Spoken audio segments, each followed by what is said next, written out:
Hello lovelies, welcome back to Amelia's Kitchen. My name is Amelia and I make recipe videos on African and other continental dishes. So if you're here for the very first time, you are highly welcome. Today's recipe, I'm super excited to share with you Fisherman Soup recipe. Yes, I tried making this soup and it was an absolute delight and I'm super excited to share with you all. So if this is something that you would like to make for your family and friends, then sit back and enjoy watching. You don't want to miss out on this yummy goodness. Enjoy watching.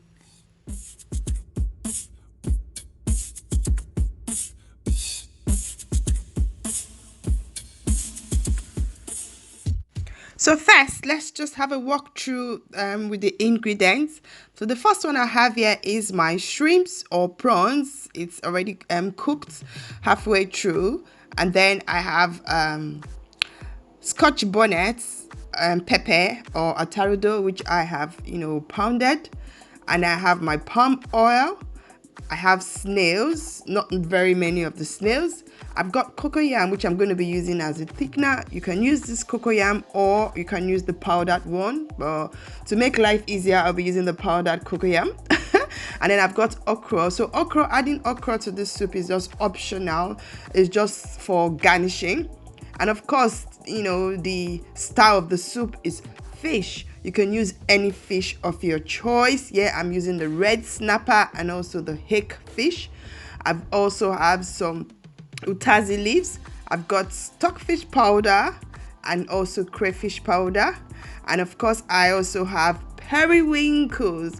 So I don't really have much of the periwinkles. It's not really common around here. And then I have my Uziza seeds, which I'm going to crush into powdered form and add to the soup, and of course my seasoning cubes. So let's get cooking. Let's add these ingredients to the meal and see what we make out of this. So into my cooking pot, I'm going to start first by putting all the seafood so that it will steam just for a few minutes. So in goes my snails, the hake fish and the red snapper fish. They're all washed really clean and descaled. And then I'll add in the prawns and I'll add in my stockfish powder and crayfish powder. And I also season with the pounded scotch bonnet pepper. So you add it according to how well you can tolerate spiciness. And then I'll add in some salt, seasoning cubes, and I'll just allow to steam for just about 5 to 7 minutes. With seafood, you don't want to overcook. You don't want to cook for long so it doesn't get very soft.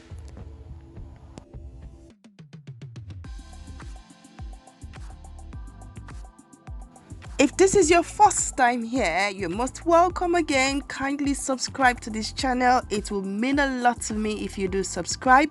I do try to make your stay in my channel worth the while, as I do try to share amazing and creative recipes that you would definitely love to try out. So after steaming for about 5 to 7 minutes on low heat, you then want to gently take out the fish from the cooking pot, because you don't want it to stay for too long, otherwise the fish will just break into pieces and you don't want that for your soup. So I'll gently take out the fish, but I'll leave the snails because I still want the snails to get cooked really well. Now that the fish is all out from the pot, at this stage the next thing I want to do is to add in my palm oil. And then at this point as well, the soup is still very watery. So you want to add in the thickener. So you can choose to add the cocoyam powder directly, but this might make the soup have some lumps, which you would have to carefully take out. Another method you can try is to dissolve the cocoyam powder into a paste. So add in some water, make into a paste, and then add the paste directly into the pot and then stir and leave to cook for just about 5 minutes, and this will make the soup to be thick just a bit. It's not a very thick kind of soup, but it's not also a very watery kind of soup.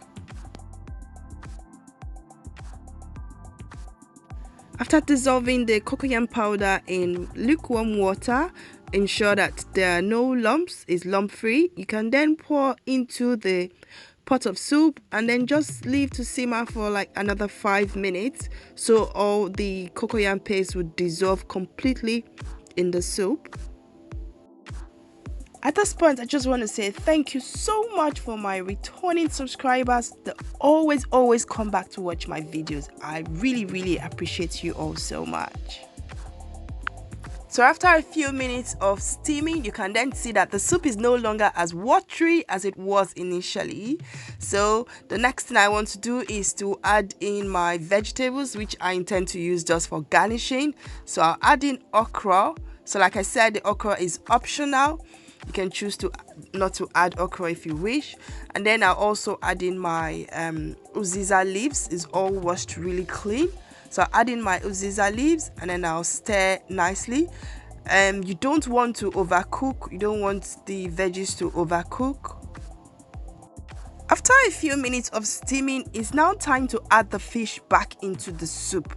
So you do this so that the fish will absorb the taste and the aroma of the soup. So the fish as well will be very tasty.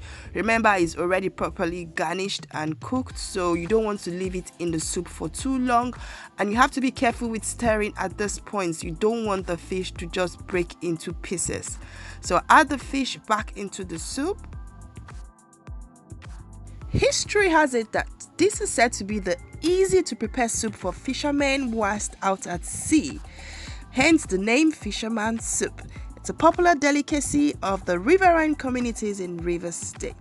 It doesn't require much ingredients, but it is packed full with a lot of flavor from seafood.